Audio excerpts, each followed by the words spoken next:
Welcome back. Make sure to say hi to somebody in the comments. Let's support each other. Encounter love. Who am I anyway? As in this girl. I am just a person. I'm a person who has fumbled and failed countless times, and countless more since this. But I have a new perspective on failing, because really, if you continue to keep going, then once you hand all of your ingredients, the ingredients of your life, to the Creator and allow Him to make something out of it, there is no failure at the end. Feels like failure, and it sucks at the time, but if you keep going, He can turn beauty from ashes, right? So, I'm a person, I'm just a person. I humbly share my stories and strategies as a fellow human in pursuit of the abundant life that I believe is intended for us all. I don't know why access to understanding and insight comes to different people at different rates. Being stuck in a broken cycle is so painful, and not knowing how to get out of it can be maddening. Helplessness, despair, loss of hope, and depression creep in, convincing us that there's no way out. The lies tempt us to believe that this is how life will always be. I pray this book will help to raise the volume on the voice of hope, drowning out discouragement until only the sound of truth and peace can be heard by your ears. I pray this book will help to raise the volume on the voice of hope, drowning out discouragement until only the sound of truth and peace can be heard by your ears. Here I will share concepts that have helped many individuals access greater elevation personally and professionally. These gracious gifts of understanding have allowed me to see myself through the eyes of my Creator, as opposed to those of my family, friends, media, or my biggest critic, me. Can you relate? The love that lights the way. While this was not intended to be a religious book, because y'all know we're done with religion, aren't we? You will come to find that my relationship with God has played the key role in my journey, still.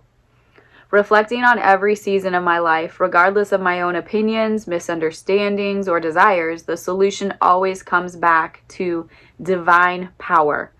I've thoroughly tested the waters of walking in alignment with my Creator, and then also just winging it on my own power.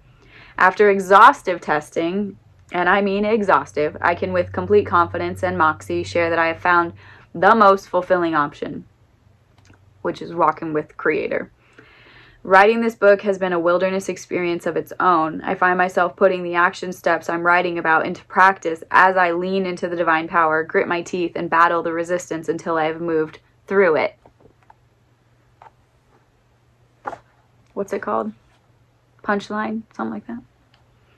In a world of imperfect people who often give up on each other, I am a living witness to the hope and persistence that comes from a God who lovingly, actively, and relentlessly pursues His children. The fact that you're holding this book right now may suggest He is actively pursuing you too. Look at that little God wink right there. I had abandoned religion, the church, and all things faith-related soon after college. Ashamed of the dogmatic, legalistic, powerless church that I experienced, I wanted nothing to do with whatever it was these people claimed to be a part of. Let me try that again.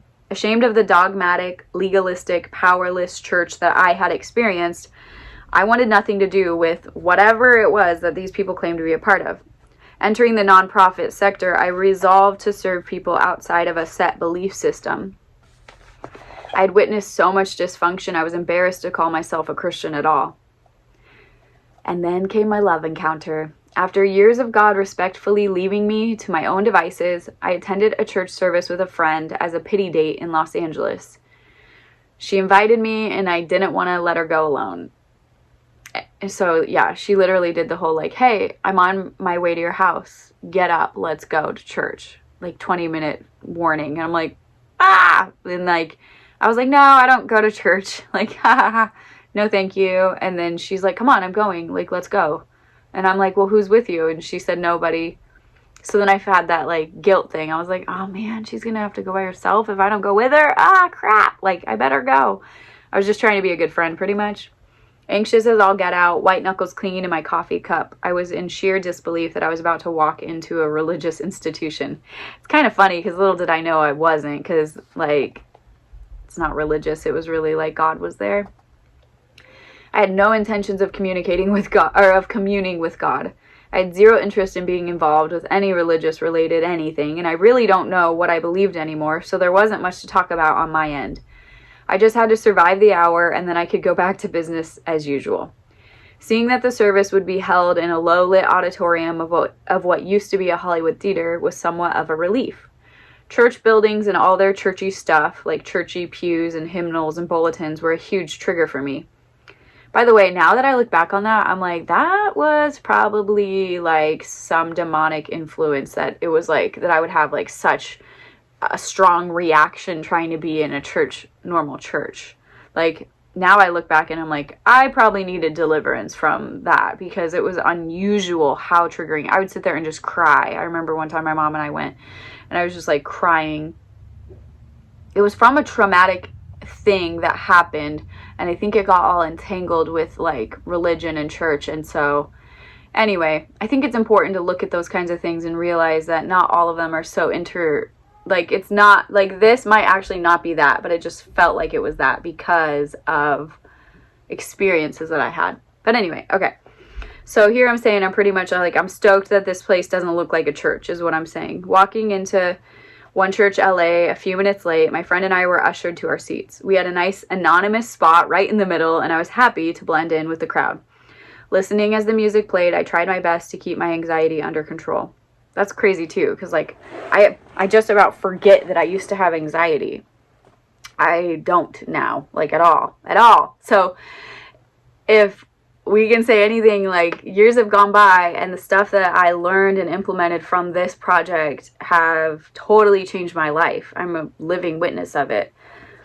So let time be the ultimate teller, because I don't have anxiety. I don't suffer from any sort of mental anything. I've healed. I don't have the pain that I used to experience. I don't take any medication for like mood. Not that I frown on those things, because I did for, I needed it for a period of time, but then I was able to implement practices into my life and like learn some nutritional things and get a hold of my life, like to, be healthy and become control over my mind, like get self-control. It's a fruit of the Spirit. So we shouldn't have our minds running rampant out of our control. And if they are, then it's pointing to something that can be addressed. And anyway, so here we are. So listening as the music played, I tried my best to keep anxiety under control. But I couldn't help but think this angelic music must be such a sweet sound to God's ears. Within minutes, an inexplicable weightiness rested upon me, like on my shoulders, like this like weightiness. Tears streamed down my face as I experienced the deepest sense of pure, unadulterated love I had ever known. I leaned on the seats in front of me, attempting to hold myself up as this blanket of glory weighed down on my shoulders. Dropping into my chair, I succumbed to the glorious, comforting weight and couldn't help but sob as a vision played out in my mind, revealing that my God had been with me every moment of every day while I was turning my back on him. He revealed to me that I had been believing the lie that he was mad at me, disappointed in me. My subconscious shame was keeping me separated from him. He showed me how he had arranged my steps, causing such a smooth and easy transition into this beautiful LA life.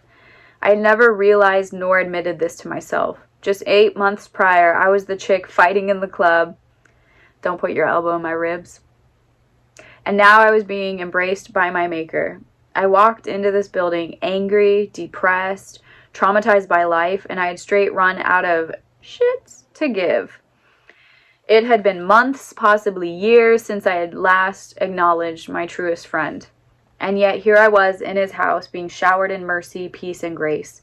My Creator revealed that not only was he not angry with me, but that he had lovingly brought me to my new, now beach life in LA. Delivering me out of a desperately painful situation, I was now living my dream destination lifestyle. On the outside, at least.